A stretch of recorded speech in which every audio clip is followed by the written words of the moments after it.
지금부터 윤석열 정부 방첩사령부의 정치 관여 의혹을 보도해드리겠습니다.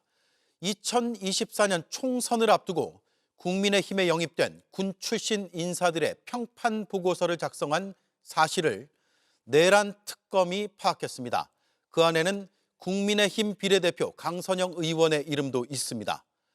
지난 정부 방첩사가 총선 출마 예정자의 정보까지 수집한 정황이 포착된 건 처음입니다. 정치 관여가 확인되면 군 형법 위반으로 처벌받을 수 있습니다. 먼저 윤정주 기자의 단독 보도입니다.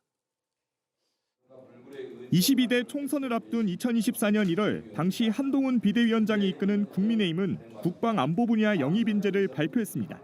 여기엔 강선영 전 육군항공 작전사령관과 이상철 전 지상작전사령부 참모장, 윤학수 전 국방정보본부장이 포함됐습니다.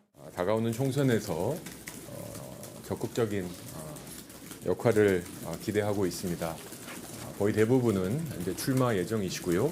일부는 정책 개발에 참여해 주실 예정입니다. 그런데 JTBC 취재 결과 국군 방첩사령부가 이들에 대한 정보를 수집해 평판 보고서를 만든 것으로 파악됐습니다. 이미 전역한 민간인 신분인데 사실상 신원조회를 한 겁니다. 보고서엔 세 사람의 이력과 동향 등이 기재된 것으로 알려졌는데 강선영 전 사령관은 이후 비례대표 공천을 받아 국회의원에 당선됐습니다.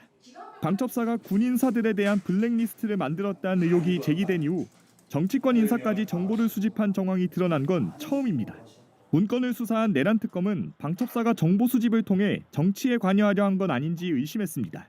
정치 관여가 확인될 경우 군인의 정치 관여를 처벌하는 군형법 94조가 적용될 수 있습니다. JTBC 윤정주입니다. 방첩사는 이른바 김병주 리스트도 만들었습니다. 여기서 말하는 김병주는 윤석열 정부가 각을 세운 사성장군 출신 김병주 민주당 의원입니다. 김 의원과 과거 함께 근무한 인연이 있는 군 장성들, 김 의원과 출신지가 비슷한 군 장성들의 명단을 뽑아 따로 관리했습니다. 조혜영 기자의 단독 보도입니다.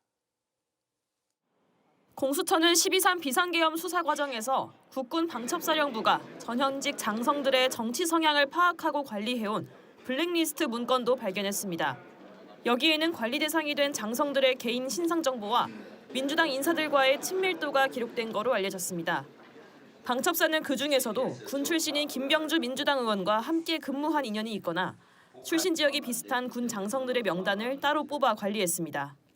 이른바 김병주 리스트입니다. 육수 40기인 김 의원은 3군 단장을 지내던 2017년 문재인 정부 첫 대장 인사에서 사성장군으로 진급했고 2019년 퇴임한 뒤 총선에 출마했습니다. 윤석열 정부 들어 국방 안보 정책을 비판하며 각을 세웠고 특히 12.3 계엄 몇 달 전부턴 충암파가 요직에 포진해 있다며 계엄 선포 가능성을 경고해왔습니다. 계엄을 선포 건의하는 대상자가 행안부 장관하고 국방부 장관이잖아요. 네. 건의의 주체 두 분도 충암고로 지금 채워진 것이고. 방첩사는 김 의원이 근무연과 지연이 있는 장군들을 상대로 영향력을 행사할 수 있다는 목적을 내세워 명단을 관리해온 걸로 파악됐습니다. 이런 명단이 누구에게 보고됐고 실제로 인사 불이익을 준 정황은 없는지 규명이 필요해 보입니다. JTBC 조혜연입니다. 이런 방첩사 문건은 공수처가 확보한 뒤 내란 특검으로 넘겼습니다. 내란 특검은 수사기관이라는 한계에 부딪혀 수사를 다 마치지 못했지만 의미 있는 진술을 확보해 놓은 상태입니다. 여인영 전 사령관이 지시를 해서 문건을 작성했으며 업무 범위에 벗어나는 이런 일을 그 전에는 한 적이 없다는 방첩사 내부의 진술입니다. 2차 특검이 수사의 바통을 이어받을 것으로 보입니다. 이어서 여도영 기자의 단독 보도입니다. 수사를 넘겨받은 내란 특검은 방첩사 간부들을 불러 문건 작성 경위를 캐물었습니다. JTBC 취재 결과 방첩사 간부들은 여인영 전 방첩사령관 지시로 문건을 만들었다고 진술한 것으로 파악됐습니다. 특히 여 전 사령관이 오기 전엔 이런 일을 한 적이 없었다면서 업무 범위를 벗어난다는 취지의 진술도 했습니다. 특검은 이에 따라 2023년 11월 여 전 사령관이 부임한 이후부터 문건이 작성된 것으로 판단했습니다. 실제로 나승민 전 방첩사 신원보안실장은 12.3 계엄 당일까지도 여 전 사령관 지시로 동향 파악을 했다고 증언했습니다. 사령관이 불러서 대령 1명, 중령 2명, 소령 1명 총 4명을 인적 사항을 불러줬고 제가 사무실에 복귀한 후 인적사항을 확인해보니 4명 모두 군 판사였습니다. 내란 특검은 그러나 나전 보안실장 이상 수사를 나아가진 못했습니다. 특검법에 따라 수사 기한이 만료돼 여전 사령관을 조사하지 못한 채 사건을 경찰청 국가수사본부에 이첩한 겁니다. 2차 특검에는 방첩사 블랙리스트가 수사 대상에 포함된 만큼 특검은 해당 문건이 왜 만들어졌는지 윤석열 전 대통령에게도 보고가 된 것인지 등을 풀어나갈 것으로 보입니다. JTBC 여도현입니다. 네, 오늘 보도해드린 방첩사의 블랙리스트가 작성된 시점은 2024년 총선을 앞두던 때였습니다. 도대체 왜 그 민감한 시기에 방첩사가 위법성이 커 보이는 행위까지 한 것인지 조금 더 짚어보겠습니다. 법조팀 연지원 기자 나와 있습니다. 먼저 문건은 어떻게 발견이 된 겁니까?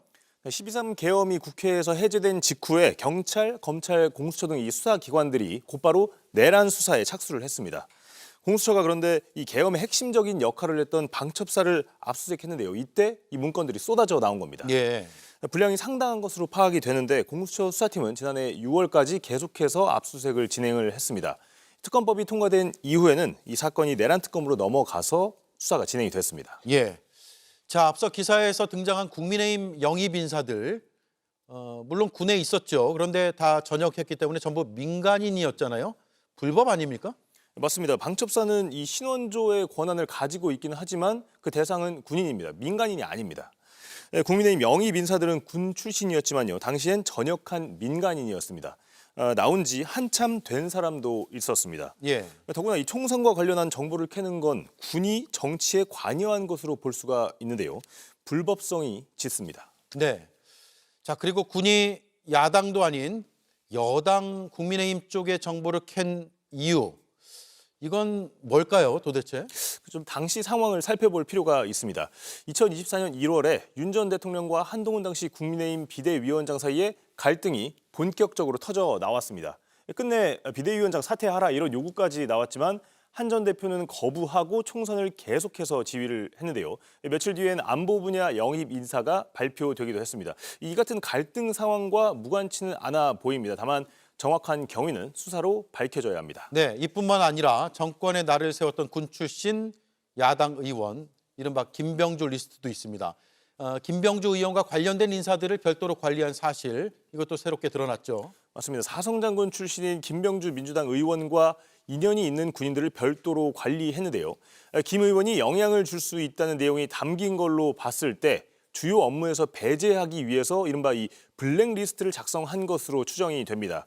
해당 문건들의 작성을 지시한 것으로 지목된 이 여인영 전 방첩사령관은 윤석열 전 대통령의 고교 후배인 이 충암파로서 계엄에 깊숙이 관여를 했습니다. 따라서 문건이 밖으로 나갔는지, 밖으로 나갔다면 어떤 용도로 활용할 목적이었는지 수사로 규명을 해야 합니다. 네, 결국 2차 특검 오늘 출범했잖아요. 주요 쟁점이 되겠군요. 그렇습니다. 이 2차 특검 법에는 방첩사 등 정보기관에 의한 전현직 군인 및 민간인 사찰 그리고 블랙리스트 작성 혐의가 수사 대상으로 명시가 되어 있습니다. 오늘 보도해드렸던 내용이 정확히 포함됩니다. 2차 특검은 내란 특검의 수사 기록을 넘겨달라고 요청했기 때문에 조만간 이 방첩사 블랙리스트, 방첩사 문건을 넘겨받을 것으로 보입니다. 방대한 양의 물증과 이를 뒷받침하는 진술을 이미 확보한 상황이기 때문에 오늘 출범한 이 2차 특검의 우선 수사 대상이 될 것으로 예상됩니다. 네, 오늘 보도한 내용뿐만 아니라 다른 인사들의 명단 또 블랙리스트가 있을 가능성도 꽤 커 보이는데 취재가 되면 또 전해주시죠. 수고했습니다. 연지원 기자였습니다.